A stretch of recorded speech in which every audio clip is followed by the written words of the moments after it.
सदनिका घोटाळ्यातील आरोपी माणिकराव कोकाटेंवर अटकेची टांगती तलवार आहे। कोकाटेंच्या अटकेसाठी नाशिक पोलिसांचं पथक रात्री लीलावती रुग्णालयामध्ये पोहोचलेलं आहे। दरम्यान माणिकराव कोकाटे यांची एंजियोप्लास्टी टेस्ट होणार आहे आणि या टेस्ट नंतर त्यांना डिस्चार्ज देण्याबाबत निर्णय घेतला जाणार आहे आणि त्यावरच मग त्यांची अटकेची कारवाई अवलंबून आहे।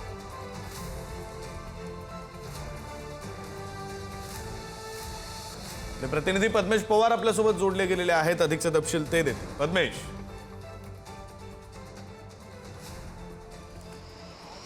विक्रांत 10:41 नाशिकहून जे आलेलं पथक आहे ते माझ्या मागे असलेल्या लीलावती हॉस्पिटलमध्ये आलं।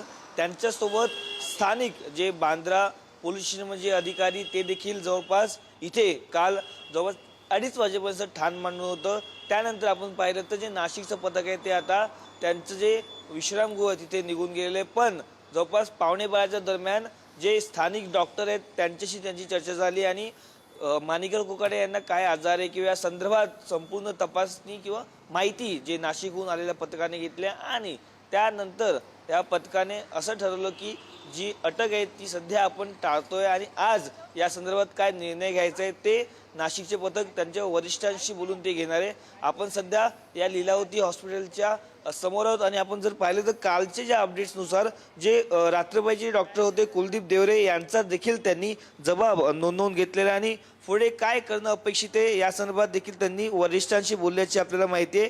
त्या इथे आले, डॉक्टरांशी त्यांनी चर्चा केली, त्यानंतर संपूर्ण जो अहवाल आहे तो या संदर्भात मागून घेतला। लिखित जो अहवाल आहे तो देखील आता नाशिकहून जे पोलीस आले त्यांनी मागून घेतलेला आहे आणि आज जे माणिकराव कोकाटे यांच्यावरती एंजियोप्लास्टी होणार आहे आणि त्यानंतर आपण जर पाहिलं तर पुढचं काय डिसिजन आहे ते नाशिक पोलीस घेतील।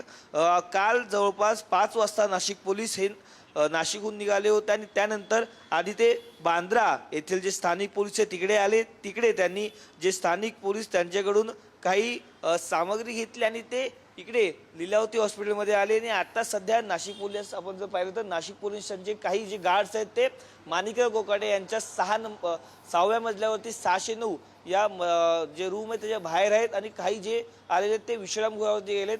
आपण जेव्हा पोलीस सूत्रांकडून आपल्याला जी माहिती मिळाली त्यांनी असं सांगितलं की सध्या आम्ही कोणतीच कारवाई करत नाही, आम्ही वेट अँड वॉचच्या भूमिकेवर यांचं जेव्हा एंजियोप्लास्टीचा रिझल्ट देऊ तेव्हा आम्ही पुढची काही कारवाई करणार ते बघू।